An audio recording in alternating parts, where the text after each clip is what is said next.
Now we should get into the first part in here, and everybody knows this first slide, so I'm going to flip right over to it, hopefully. There we go. There we go. So first of all, hopefully you all can hear us out there in webinar land. Can you raise your hand if you can hear us? Just hit the raise your hand button, not raise your hand at your office. If you do it at your office, it's really hard to see. I'm looking out my window, but yeah, it looks like we are, so that's good. We're getting Jason over there, a couple other people giving us the what we call the VBS, so that's going on. Thank you, Cameron, for that too. So we're going to put everybody's hands down in here, and we'll kind of be doing a little bit more serious note. But just to, again, I want to emphasize what we're kind of going in here, some big picture things, and then we're going to try to start to refine that as we go along within our discussion, within our studies in here. So before we do that, I'm going to put out a poll there just so everybody knows. And again, if you guys have questions, you've got that ask your question comment, you can start putting that in there. We've already got one question about the actual webinar dialogue itself from Rick saying, hey, the bong is really annoying. Someone said there was a way to turn it off, but I can't find it. That's interesting. Yeah, we'll take a look at that. I think it's under the edit. Hopefully now that we started the webinar, it's not bonging. Yeah, if it's still bonging, let us know. We'll get rid of that. Colorado, we're not talking about that kind of bonging, so don't do that. Yes, it's not that kind of bong. So before we get in, I like to start off with just looking at this. I'm going to launch a little poll in here, and it's just, you know, what's your profession? Just trying to see, no more bongs. Oh, that's good. Although that's probably, you know, legal within this profession in here. So let's see who's chiming in. And I'll close this out in a little bit here. We've got 65% you're reporting. There we go. I'm going to close this out in 3, 2, 1, and close. And I'll just share that on the screen on there. So you can see, you know, pretty good mix. Obviously, a little bit on the architect side. That might be because of myself. I don't know. But we have other out there. If the other would like to chime in on what other means, we always like doing that. So in the question area, just put what other means, and then we can kind of see if we can address your things too. And then I'm going to put, I think I got another poll in here, so I'm going to hide that poll. So you can see there's a pretty diverse in there, diverse crowd in there, and then got this other one in here. Otherwise, BIM manager. Okay, okay, looking for work. So we've got a very qualified BIM manager out there looking for work, and now I've got. We'll put that out there a little bit more. But now, just what kind of industry you're in. Unfortunately, my background is more on the residential. We'll talk about that a little bit, but we can see that there's some more others out there. And 71, 79%, 83%, 88%. I'm going to close this out in 3, 2, 1, and close. And share that with you. You can see there's a big, huge area of commercial in there. A little bit of institutional, residential, and other. And all the above, I guess that's what the other category is in. All the above, that's fine too. I probably should have put multiple categories on that one. But we can see there's a lot of commercial side in here. So I'm going to go and hide that poll. And then now I'm going to get into kind of a little bit more of our discussion. We'll have a couple more polls as we go along. But now I'd like to get into what our agenda today is going to be about. So it's kind of agency review, overview of that. And we're talking about all kinds of different things of agency. We've got, you know, obviously your building departments, your city requirements. We also have plumbing codes that we have to do, so anything from IBC, res check, those types of things we're getting into. I'm not going to get into those specifics necessarily today, but we will talk about them in general.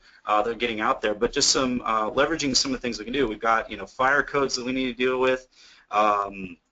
How are we going to do, you know, Boulder has that solar fence. We could get in and talk about that. That's kind of a different way of solving that, but a way of automating that within our code. So I don't know if anybody's familiar with the solar fencing issue in the city of Boulder, but that's another code issue we can get into. But all those types of codes out there. As far as specifics on mechanical, electrical, plumbing, we can try to talk about some of those. Not necessarily my big forte, but we're going to get in there. So we're going to get into visibility graphic filters, color schemes, schedules, project parameters, share parameters in this next hour, but some of those will just be a general overview, and then hopefully we'll decide on if you guys are interested in doing more and more in depth on each one of these. Right. All right, so the first one, and I'm just going to summarize these really quick. The first one we're going to get into is that color schemes in there. I'm sorry, not color schemes, but visibility graphic filters. So really what visibility graphic filters are for is just changing your graphics based on data that's embedded within the actual objects within the building itself. So if we are doing different things, we can see like maybe we want to change, I don't know, mechanical or plumbing lines. We show hot water and cold water. We can go in there and show hot water as a red pipe and cold water. Guess what, folks? The blue, I would assume. And maybe maybe you got gray water as a gray or black say or something. redder pipe. A redder pipe, yeah. Cold water as a redder pipe, that would work too. So it's getting into those types of things. And we'll get into just setting up some of these simple ones in here, and I've got some ones out of the box. But this really comes in here, and you can see I've got an example of just some different fire rating walls, and I want to go in there and show. So I'm putting it together for my fire rating plan. I'm doing building assemblies and stuff like that. How am I going to show those particular wall areas in there? Do I need to go in and select those walls and change them individually? No, we'll just set up a different view and kind of do that and different means. And so Brian can take a deep breath here. Keep in mind that the way we're doing this is not necessarily the way it needs to be done, or it's a universal standard necessarily. What we're trying to show you is how to prepare this in a tangible, workable way that makes it very easy to submit this stuff and get it through the system without a lot of confusion and so forth. So. Yeah, and that's important to point out, is that we're trying to get in so it streamlines this. If you're only doing 1 or 2 projects a year, it might just be easy to do this, different ways in here. But if you're really going in and you're doing, 50 projects a year, or really trying to streamline this, or if you're working with the same agency over and over again, it becomes important that we look at all these things in here. So first off, I've got this building in here, and we can kind of see there's different types of walls. I can select this. I just did some generic walls in here, but you have a 12-inch 2-hour wall, and I've got an 8-inch 2-hour wall. I've got a non-rated wall in here, and so I've just made some different walls. I got a CMU wall. Yeah, probably should have done that all the way around, but just really generic buildings. Okay, and if I want to start showing those in different ways, one of the things I can go and do is take advantage of the visibility graphic override. So I can come in here, and I go over to this category right over here for filters. Okay, so inside of filters, I can start applying data that will change this in here. So I will go back and just I'll show you one that's kind of pre-done and then kind of dissect it. So in here, I've already got one in here, main level fire ratings, and we can see it's already got these pretty colors that are already pulled out for my drawing. So when we're putting this together, one of the things we can look at is, it's changing the walls. I didn't go in and change these manually or anything else. Essentially what I went and did is when the visibility graphic overrides, and I came down to filters, and I can set up these filters here. And we can see that we have 8-hour walls, 12-hour, or 8-inch walls, I should say, which 2-hour rated, a 12-inch, and I've got these different color schemes in here. I've got a non-rated wall. I think I'm missing one in here because I have the non-rated walls are grayed out, but I have this other wall right here, so I'll just click on that and find out which one it is. But we can see that this is a generic 6-inch 1-hour wall. So I'll just go in and kind of show you how we set that up. So I'll go back in here into my filters, and I'll go to Edit New because I don't think I've ever that set up yet. And I'm just going to start one off from scratch. So the first thing I'm going to go in and do is start a new one, and I'll give it a name. So I'll call it 6-inch. I think it's a 1-hour wall. We just give it a name. Okay. Then the next thing to do is define what we're defining this for. So I'm going to come down to my categories and pick walls. Okay. So now that I've got that in here, the next thing is come over here and filter by. I'm going to filter by two different parameters. You are not just limited to one. We can do an AND statement. I wish we could do an OR, but we're unable to do OR. But I'm going to do an AND. So I'm going to come in here, and the first thing I'm going to do is I'm going to put it in its width, I think is the category I want. So I go in here to width, and the wall width in this case is going to equal 6 inches. So that's 6-inch wall. And I also want to include the fire ratings. That's what we're looking out for. So I'll come in here and I'll do fire rating. Now, if you were really doing this for a different code and you were following maybe the gypsum wallboard assembly or something like that, or the Underwriter Labs different walls assemblies, probably what I would do is do it by the either the type mark or type comments that you might be labeling that, the description, or the assembly name, something like that that defines the assembly and how the wall is being done. This is gypsum, gypsum wallboard, blah blah blah, whatever the number sequence happens to be, and that would probably be more successful than going in here and doing it by inches and what type of fire rating. But this is just as successful. I can do this just to show 1-hour and 2-hour walls. with their fire ratings. So I'm going to come in here and go to fire ratings, and we can see fire rating equals 2 hours. I'm going to say no, it's going to equal 1 hour, and then I'm going to hit OK. So that's the first part. I've come in there and I've made that particular filter, but now I need to actually change the graphics so it displays up in here. So I just go in and say add, then I select the one I want, 6-inch 1 hour, and hit OK. Now that I have in my list, it's up there, but it's not doing anything. So if the next part is going in here and really tweaking this to make it actually function or do something in here. It's called the doing something function. Doing something function. Filter. The filter. And there should be that doing something button, but I don't have it. So I'm going to come in here and set up different types of patterns. So I'm going to go in the patterns, and I'm going to specify a color, and I'm going to do this light blue color in here. So I've got that in here. Now it's important that just because you picked a color, it's not going to change anything. A lot of us, I thought at first when I first started using the program, wow, I changed the color, I hit OK, I hit apply, and nothing happens. That wall didn't change in there. That's because in addition to just setting the color, we have to give it a pattern. It doesn't matter what pattern we give it, but we must give it a pattern. So I'm going to give this just a solid pattern for now. So I hit OK and I hit apply, and now you can see those walls are changing blue. But maybe I want to give it a little bit more distinction or something in here. So I'm going to actually come back in here, and I'm going to change the, actually I'll leave that in there. But I'm going to come in here and just lighten this up a little bit. I like making them a little bit lighter. But in addition to that, I'm also going to do the cut lines, because remember, these are cut lines that we're cutting through the particular project. So I'm going to select the cut lines and then come inside and select the dark blue. And now I'm going to come in here, give it a line weight. I like getting it about an 8, 7 or 8, somewhere in there, 7, 8, 9. Gives it a pretty nice line weight if you haven't changed the defaults. And then I'm going to come inside and I'll do this double dash 3/8 of an inch. And now when I hit apply, you can see that's applying it to that particular level in here. Okay, so there we've got a great way of displaying that information in here. And I think we've got a question out here that kind of plays into this, and it's from Cameron. And I don't know if Stan, if you want to read that out. Right, I will read that out.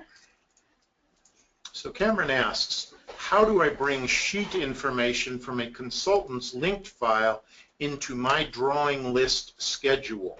Good question. How do I bring sheet information from a consultant's linked file into my drawing list schedule? Okay. See, I don't have any linked files in here, but let's see. You got the answer. I got the answer. Jason says he's got the answer. Well, I'm curious to hear what Jason has to say.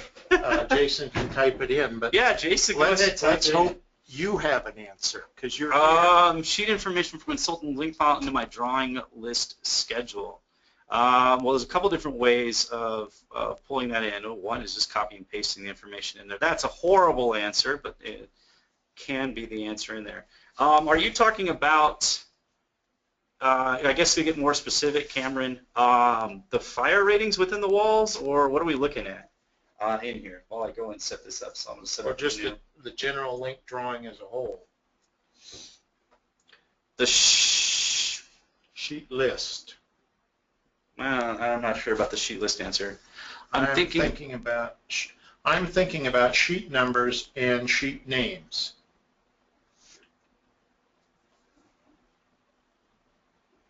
Okay. Oh, sheet list. I was thinking about schedules, about the filters that we were just talking about. Oh, that's a different topic, Cameron. Okay. Well, let's get to that. You can either answer it now, yeah, or you can answer it. That's a little bit off topic. Oh, I'll table that one. So remind me of that one. So sheet names. So you just need sheet names. Well, I'll just give you the easy answer. I just go in and retype them. Sheet list needs to be shared with the consultant, or having the parameters from your schedule. Okay. So let me table that one for the sheet list, and we'll get to that in a little bit. I do have an answer for that, but we'll table that one for a second. And we've got a lot of different answers that are jumping out, placeholder sheets, which is what I'm going to show, but there's a couple others. But getting back into filters, any questions about filters and visibility in this? I thought someone was going to ask how do you display these on the sheet and do a legend for these, but maybe not. All right, so here we can see that based on the information of the file, it has the different fire ratings. If I come inside and I select this particular wall from the 6-inch generic to 6-inch 1 hour, we can see the graphics automatically change for that based on the information within the wall. Okay, so that's one of the great ways that we can go in and start setting this up. within our file and start leveraging this. So again, we can start looking at that with the fire marshal and say, hey, here we have the different assemblies. Here we get different assemblies on here that we can start showing. So I've got non-rated, rated, and all the different abilities here within the walls. A couple different ways that we can go in and display this. One of the things we can do is we can actually draw walls and set them to a different phase, and then show that wall separately as a legend view.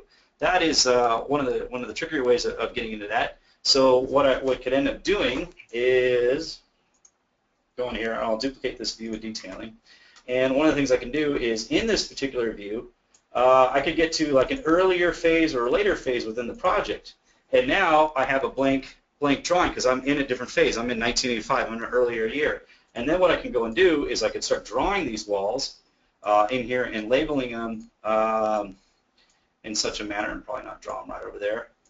This is one way I've seen it done. It's not my favorite way. I'd rather just do a blank legend that doesn't have any information on the wall and just use lines as a legend itself. But that is one way of getting this done in here. So now I have a wall like this. And let's go in and just do a couple more walls in here just to show you. So I've got all these walls built up, and then maybe I'll do 2-hour fire rated, and I'll get this one for masonry. So I've got all the wall types in here, and then just use a label or some text to go in here and set this up and just keep this on. But it has its own face. So this is one way that we could go out there and start showing this walls and put this on a sheet.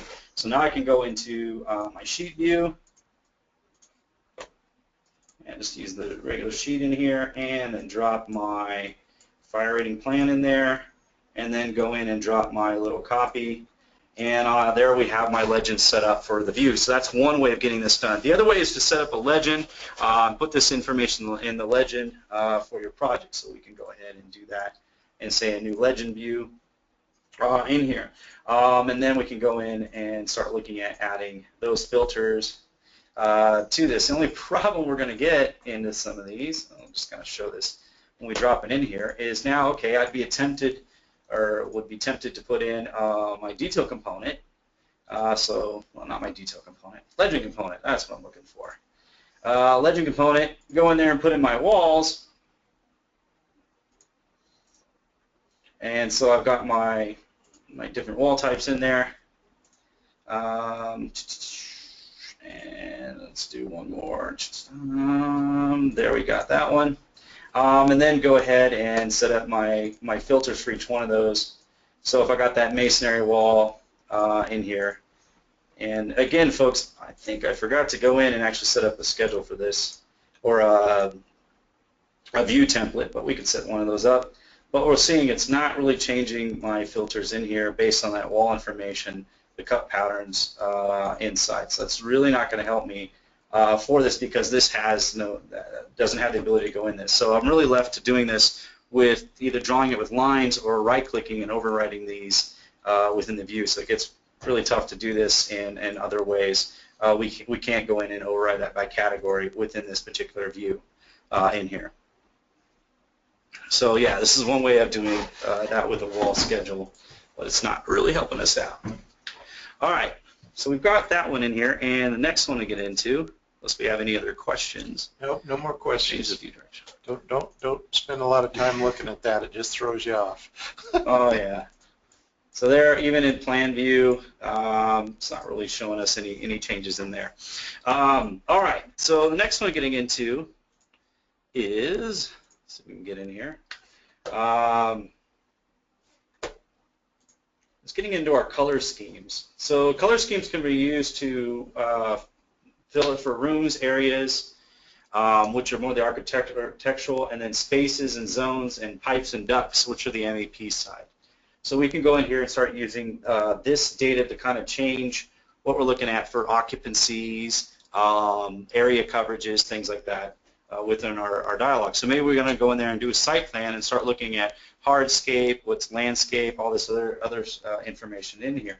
So I'm going to come up and I'm actually going to get to my site plan in here, and I see I've kind of colored this out. So I've got just a simple site plan, and I've got some gray area for parking, green is landscape, hardscape in here, so we can have a hardscape border within here. So we've got the different different types in here, all built out.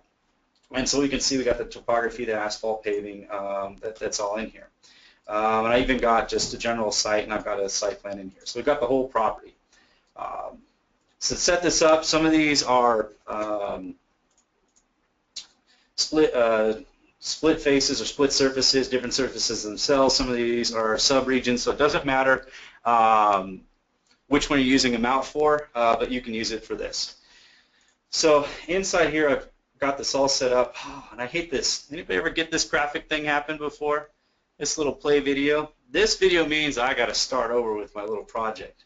The only way to wipe that out is to turn off a Revit. I have not gotten this error except with working in, of all things, our presentation there. So give me just a second. I'll turn that off, and then we'll ramble for a little bit.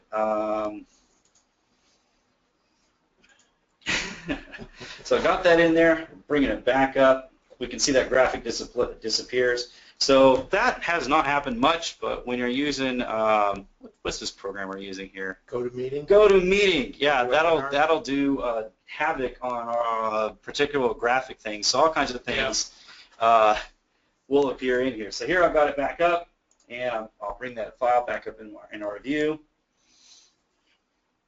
And there we are, back to normal. I won't show any of those displays anymore. So here I went and set up for a site plan. I've gotten other people saying, yeah, we use these for floor plans, for area plans, fire protection, hazard occupancy zones. Yes, all those things are in there. I was just giving an example of, hey, maybe I want to do this for looking at the website. What's hardscape? What's landscape in here? Because now we're going to deal with percentages. So I've got this one set up. And now I want to go in here and I get to, let's say, my land use schedule. I can start seeing the types of land use in here. So hardscape is taking up 13% of the overall land. Landscape is 10%, open space 35%, parking is 43%. So I'm getting those percentages in there just to show how much do I have for parking and landscape within my area in here.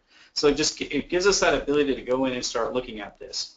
Now I'm doing a lot within schedules in here, so I'm going to start getting into schedules in a little bit, but I just want to show you that we're starting to look at this. If we go back to, let's say, our main level, we can go in here and base it off of room types in here. So I've got my particular item in here, and I'm going to come down in here and go to my color scheme. So inside the color scheme, we've got one for spaces, we've got HVAC zones. I'm just going in rooms. And I've got different room names by department, by unit type, by number, by name. So if I go to name and hit OK, it's automatically going to create this particular schedule. And I hit OK, and now I've got that color scheme painted for this. This makes it nice for looking at the name. Maybe I want to do this off of other data or information in here. I've got all these offices and stuff lined up in this storage area. So when I'm in this plan, in just a floor plan, I can only do room data. I cannot do area data. So if we're looking at area usage, you're going to need to make an area plan for that. So for the area plan, I'll jump into that next, is we have to go in here and make an area plan before we can do any further data. So if you're trying to look at area occupancy, maybe you're doing different divisions within the building and how it's broken up, you're going to need to make that area plan first, okay? And I'll actually go in here and I'll redo mine. So I'm not duplicate. I've got one in for regress. Let's just do rentable, main level, and just start at the very basics. First question you're going to get is you want to automatically create boundary lines for those external walls. You're going to want to say yes to this. This is the do all the hard work for me. So I'm going to say yes for this one. And when I do that, I get all that information in here, and it does these blue lines. Now, one thing of note, yeah, Stan?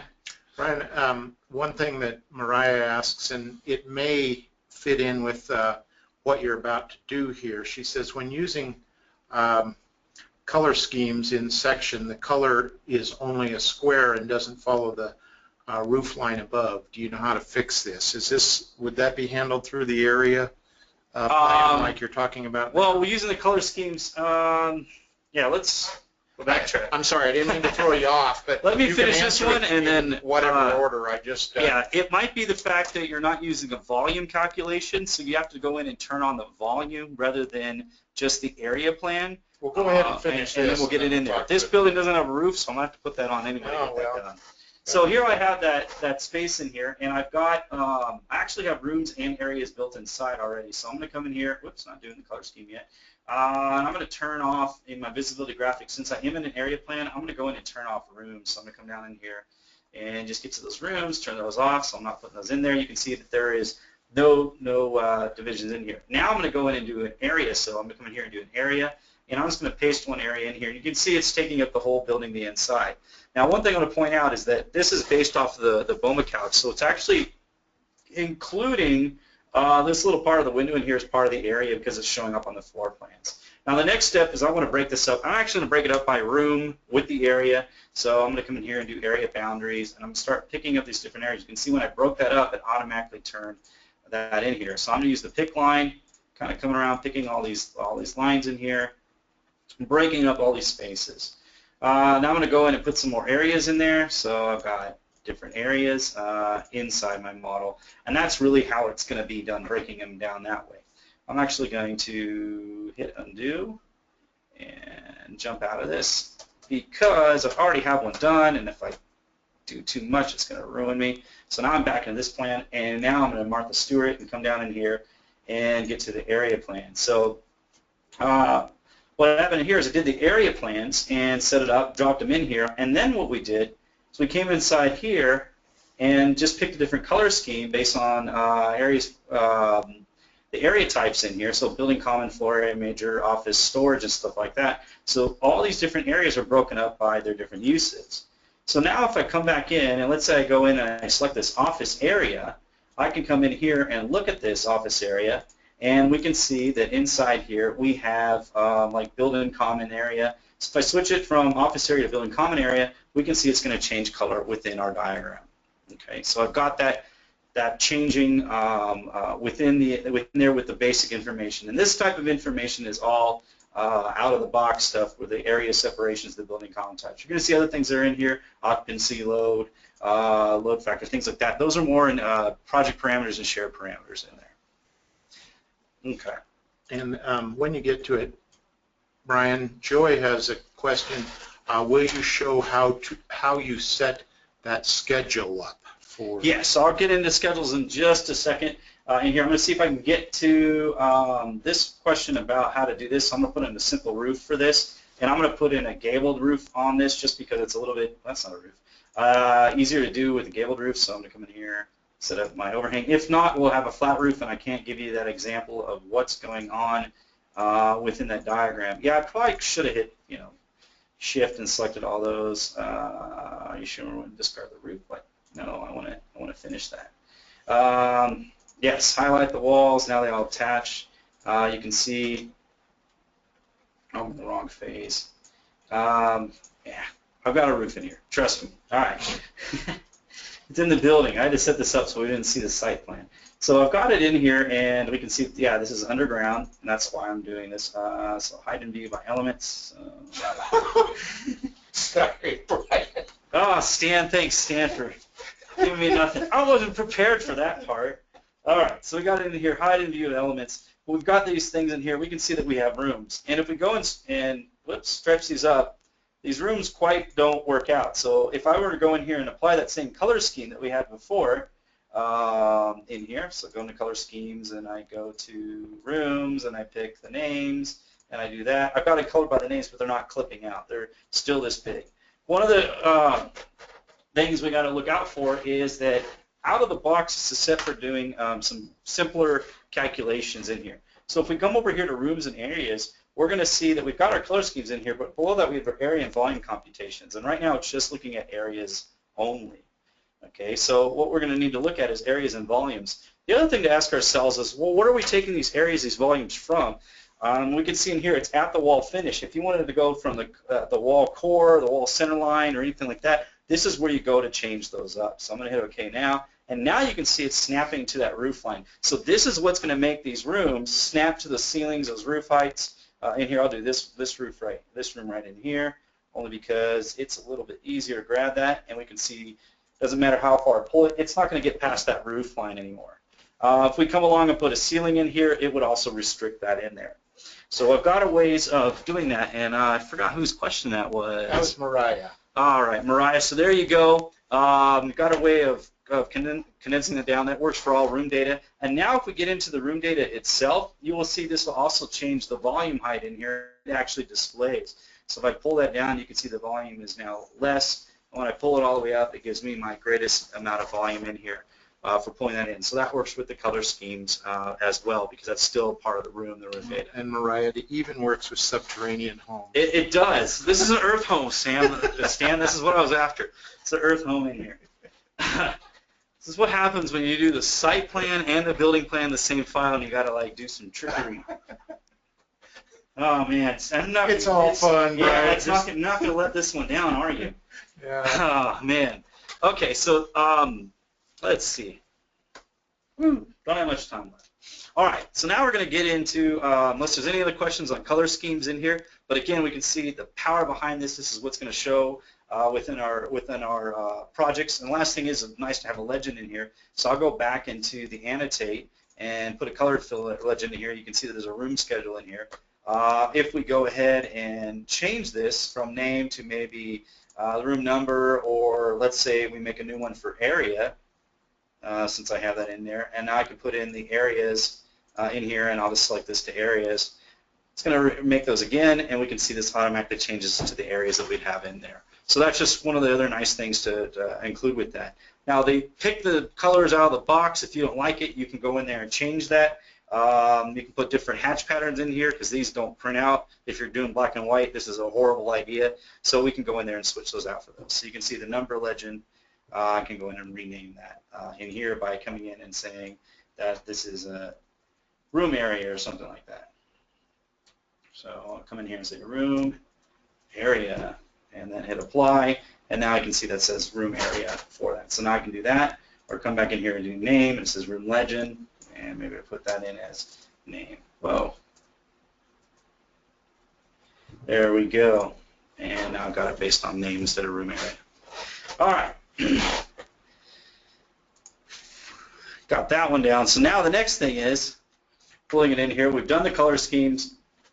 To go in and do the schedules. So the schedules are broken up into different parts, and I feel we'd have some questions on how to do some basics on schedules, so I'll get in here and do that and then introduce us to our last couple parts in here, but getting into schedules. So just for review, hopefully you've all been in the schedules and been doing a little bit of this, but there are basically 5 areas that we get into. There's 6 if you start in the MEP, but there's 5 areas. We got fields in there, and that's the parameters that you're using from that particular item, whether it's walls or doors or whatever in here.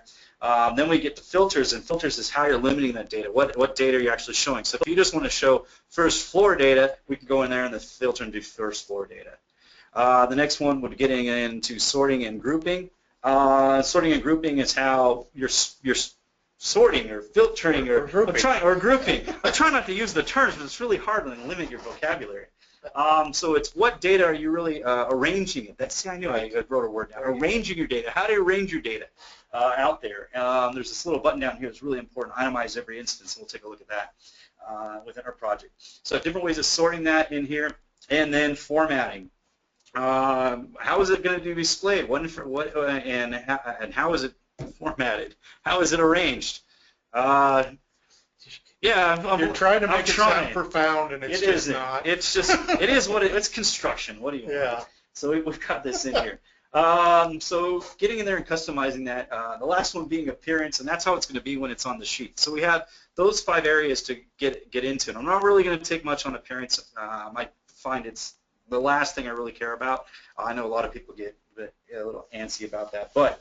So we got those things in here. So let's take a look at this stuff. Now, what's the MEP area? If you had a 6th area and you were in MEP, you don't have to show it. Just see if you can remember it. I can't remember. I mean, it's something else. I mean, someone's going to chime in. I know they're going to be like, "Oh, you're forgetting blah blah blah." I'm like, "That's what it is." But because I don't deal with it, I don't have to remember. That's really my excuse. I really don't care. So I'm going to come down here and say new schedules and quantities. Again, if you were doing actual materials, you want to know how much stone is in the project, you do new material takeoffs. We can see there's a sheet list, there's a view list, in here, no block, all these other things in here. So I'm just going to say new schedules and quantities, okay? And then I'm going to come in here and do one. I've got windows and doors in here. I don't have much data, really. So I might come in here and let's just do one for doors. I've got a couple doors in here, and we can add more doors in a second. So I'll do doors. We've got different things we can limit the schedule down by. So I got door schedules, and then I'm going to do a building schedule building components. We can talk about key schedules later, but that would be like if you're setting up door hardware or something like that. Something you might not physically show, but you want to display that in here. Or another one I use for key schedules is when I'm doing rooms, I might do a key schedule for rooms on the finish types. You know, this is executive finish. This is like a standard office finish. This is the boring gray cubicle finish with the VCT tile. So you can set those up and kind of get those ready.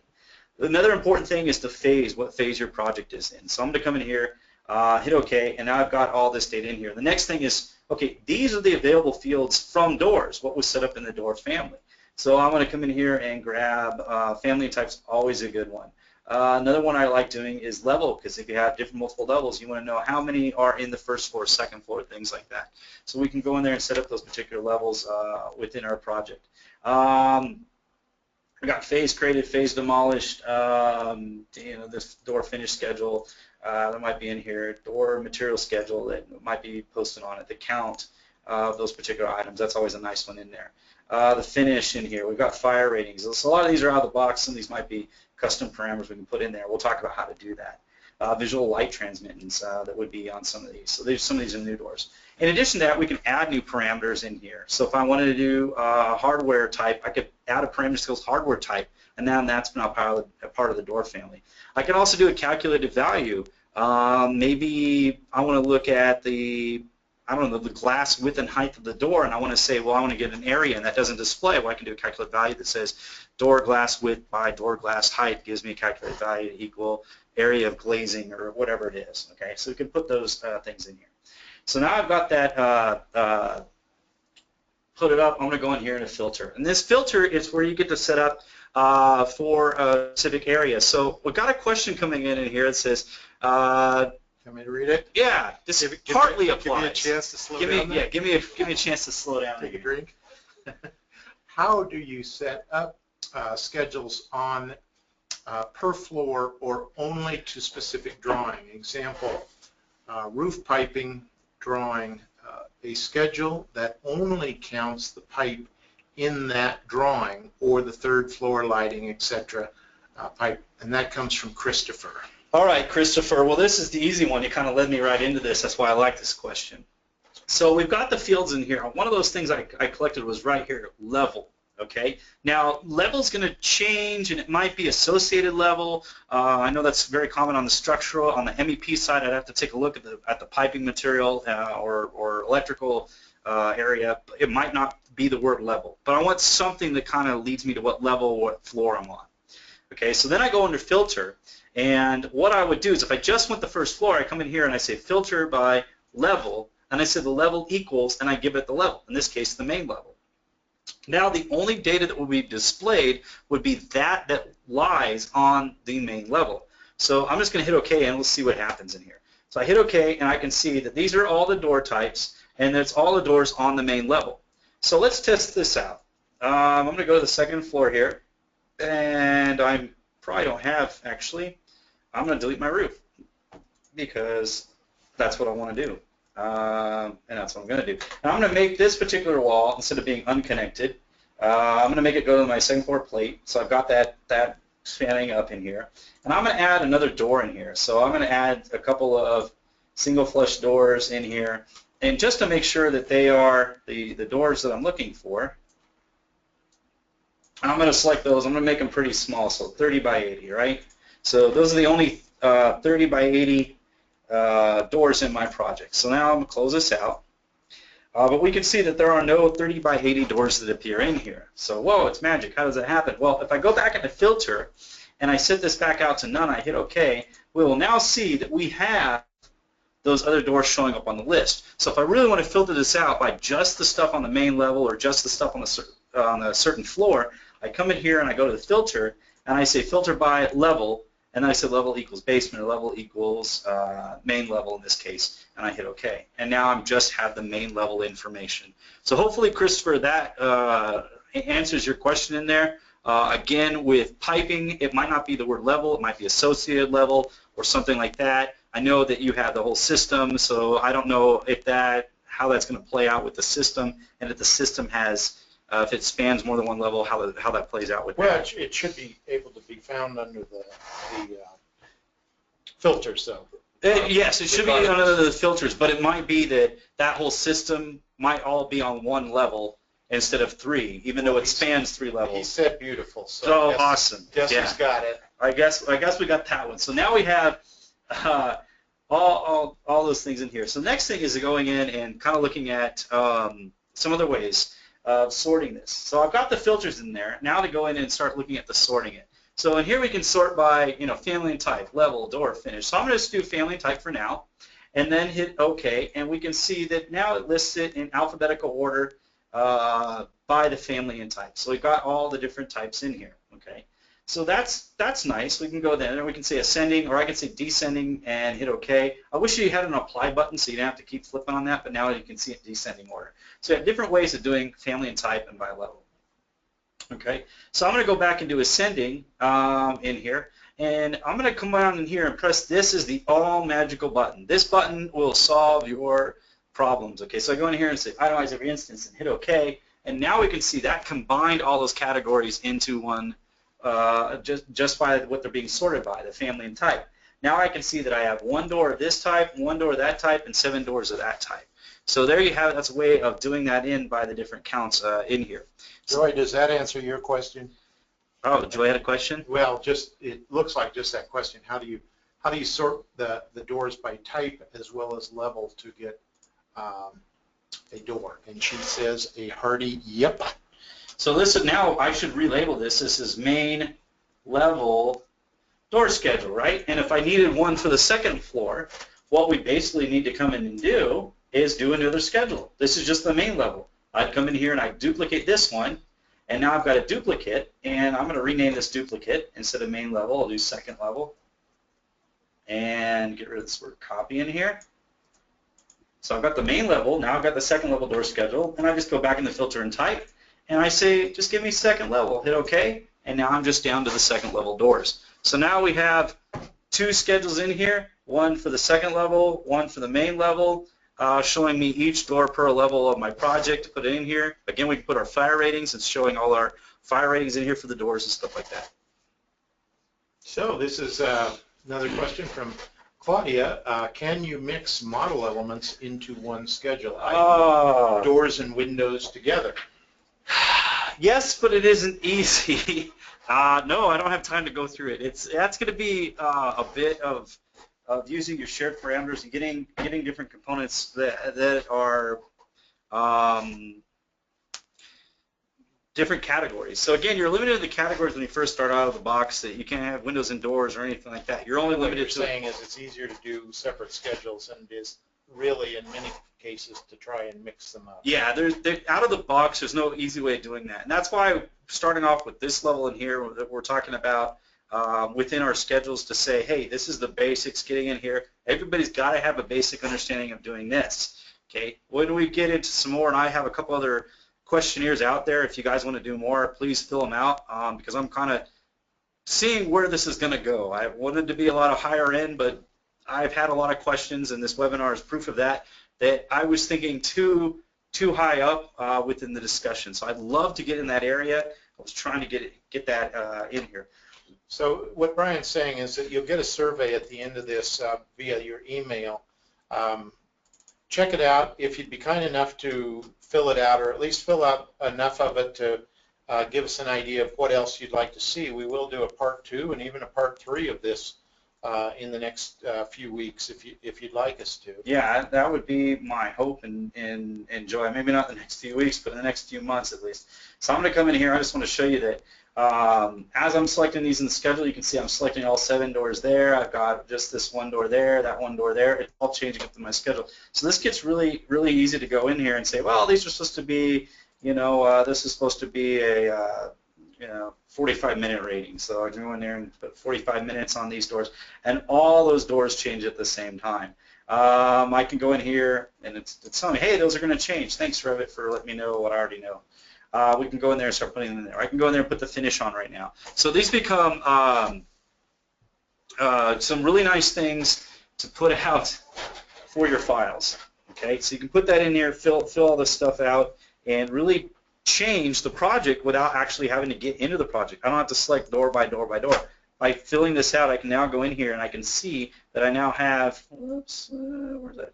Did I not do it for this door? Oh, I didn't do this for this door, that's why.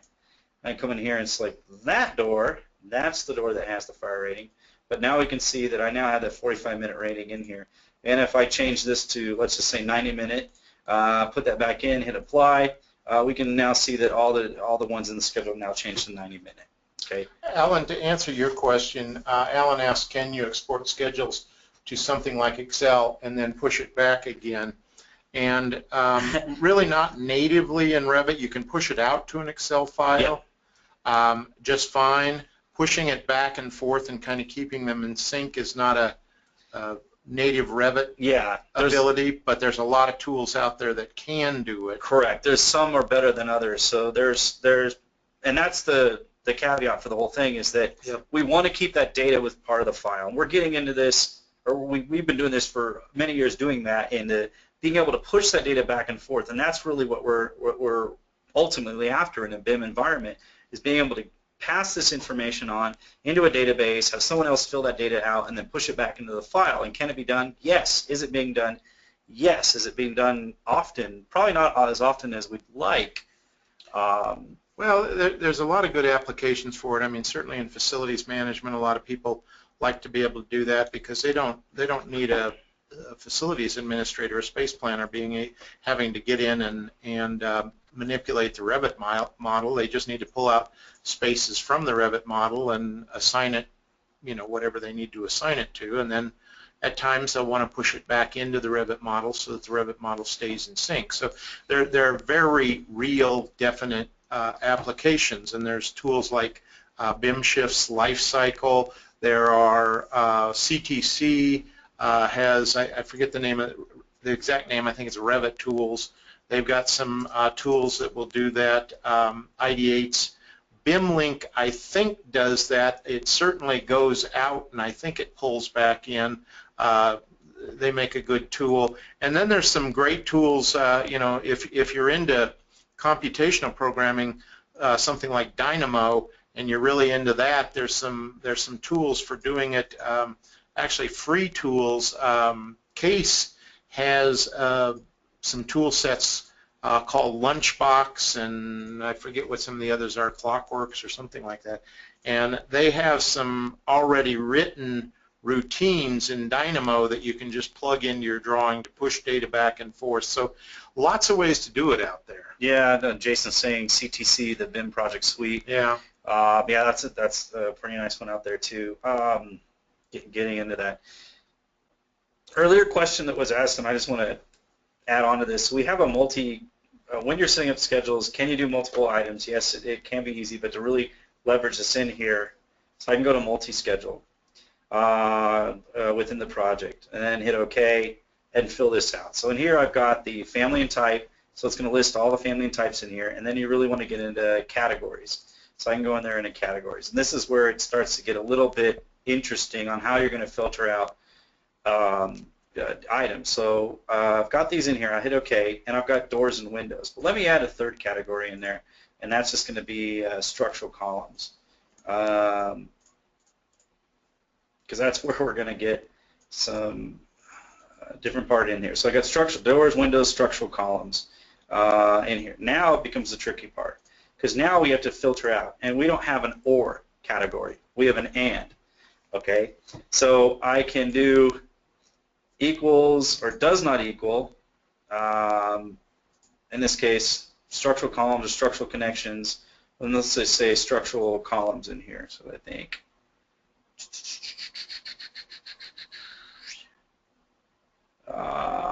structural columns. So this is pretty easy, and I can get rid of the structural columns in here. But if I go back inside and I start adding other different types of components, such as beams, stuff like that within the project, now it becomes a lot harder to come back in here and remove this data. Because what I really want is just doors and windows. But I have a bunch of other things in my file. So when I go into the filter, I say, fine, do by category, and the category equals, let's say, doors. And gosh, I wish this was a better list in here, so I gotta go find it. There's doors, and let's say the category, and it equals windows. So we hit OK. And this is the problem. We get nothing, okay? So the data becomes hard to filter out because you can't do an and. What you really want is an or, and we don't have an or category. So now what you need to do is go into the doors and windows and give them their own identification that makes them unique from everything else in the project, okay? Then you can go in and say list doors and windows. The other problem you're going to have is that you want to do different types of things that might be related but aren't quite the same. So fire rating, great. You can do fire rating within these items, but when you come in here and go look at the fields, that's a different one. That's not the out-of-the-box one.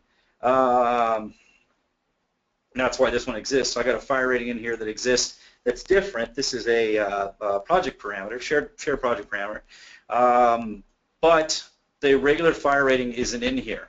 So I have no way of giving them their own fire rating because it doesn't exist. So the regular fire rating that we saw, and I'll come back in here, so if I select this door and I go in here and edit type, the name of this fire rating was just called fire rating. Well, it's not going to display those fire ratings because they're each different. Walls are going to be like 1 hour, 2 hour, 3 hour, all so on and so forth. And doors are 45-minute, 90-minute, those types of things. So they're not going to coexist where they have the same type. When you do a 1 hour wall, it's not going to be a 1 hour door. Okay, so they don't overlap, and we have to come up and start doing what are called share parameters and project parameters to really differentiate that stuff. And this kind of gets us into this last part of what I wanted to kind of jump into and kind of show where we're headed next. So I'm going to come in here, and I'm actually going to get into one last question in here, and I'm just going to launch it. So for those paying attention, hopefully you're there. So we can see the question, how familiar are you with creating your own parameters in scheduling and schedules? So let's see, got a pretty good mix actually, right down the center line almost. So I'll post that, I'll close it out in 3, 2, 1, close it and share that. So we can see it's pretty much right in the middle. We're catching some of those up that said not at all, never done any of it in here, so we're going to get a little bit of that and finish that up. Hopefully we'll do some more in that end, but we're going to get to this higher end stuff. So let me show you what I'm talking about, or at least introduce the topic. So we've done the scheduling. The last part in here is the project parameters. Here, I actually put a quote in so I remember what to say. All right. Containers for information you define and then add multiple categories of elements to a project. So these are going to be used, hey, maybe I want to use that fire rating and I wanted to apply to more than one object, but I want to be able to set the fire rating. When I set the fire rating to one object, it's applying different things in there. And then I've kind of put where these are located. So we've got that in the project parameters. In addition to the project parameters, we also have shared parameters. So those are ones you can add into the families of your project, and they can be shared. They give you the ability to be specific about the data within the thing, and they can be put inside the family or within the project. This is a big advantage. One thing you really want to know about the shared parameters, though, is that this is definitely a high-end area that you're getting into. And whatever you do the shared parameters, this is going to affect your whole firm. It's going to affect everything you're doing. So when you're playing with these, play carefully. Yes. It's a separate file. And actually, when you start getting into shared parameters, you're creating a separate text file that has all the information stored with it. And every project will probably be looking at that text file and trying to glean the information from it. The problem comes in is when you change that shared parameter in one project, you're not just changing it in one project. You're changing it everywhere. So it becomes a global effect. So if you set up this particular shared parameter in one project and you give it a value of X, and then later on someone gives it the value of Y, guess what? It's now value Y for all projects, not just the one you're in. Okay, so it becomes an area of really, you've got to play carefully with it. So I'm going to just introduce this topic and then we'll close it out because we are at the end of the hour. We're going to leave you hanging and telling you to play carefully. But yeah, I really want to know if people want to get into this or get into any of the other things that we've come in and discussed. So inside here we've got our Manage tab, and under Settings we have our project parameters. And we go in here and set the project parameters. Give me my save thing. I'm going to hit Cancel.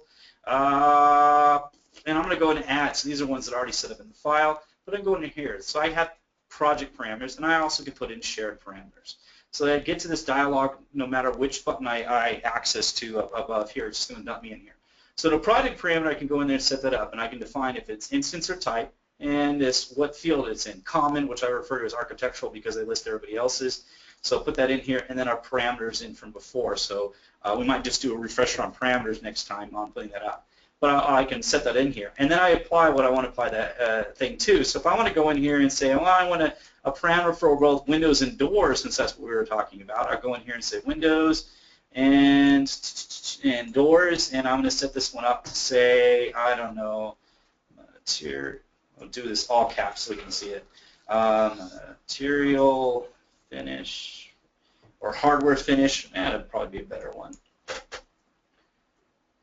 Hardware finish in there, and I can set that up by types and put that in there and group it under text within my field. Now I hit OK, and I've got that in here and hit OK. Now I'm going to go back into my schedule, and I've got my door schedule. One of the things I can go and do is I have that hardware finish now applied, and it's applied to both the doors and the windows, and now I can make that universal within these objects, because now I have a shared parameter that applies to both windows and doors, and now I can filter and group that type in here. Very much like that fire rating instance. That's another probably shared parameter that's set up within this project.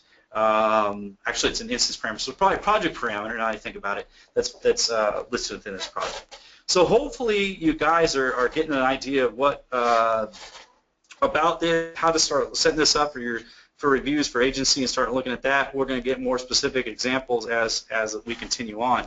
We're at the top or bottom of the half hour. We're at the bottom of the hour, Brian. And so I have time to close out. Yeah, I got one more poll to do, and this one is a multiple category thing in here. So if you want to look at any one of these or dive into any one of these projects in particular, I think you can click on more than one. And then we can see what you guys want to see more of in there. The schedules will be more basic, but we can see that there's different things on other parts in here. We can see what we're going on. So I've got 30%, 45%, 60%.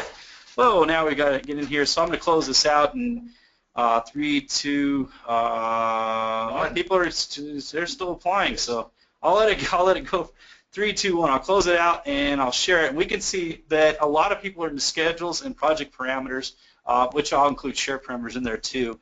And then visibility graphic filters. Doesn't seem like many people are into color schemes. We'll leverage those too as we're doing it, but we'll make the main focus. You can print out your drawing and then get your pencils out. Pencils out. Flip that sheet over and just highlight the heck out of it, man. Yeah, I remember crocheting walls like a madman. Okay. Well, folks, hopefully you've gotten something out of this. I know we've had fun kind of putting this together, and we're looking forward to seeing you next time. We really appreciate having you guys on. We do, and thank you for all your business. And we are recording this, so hopefully it'll be a successful recording. Oh, that's cool.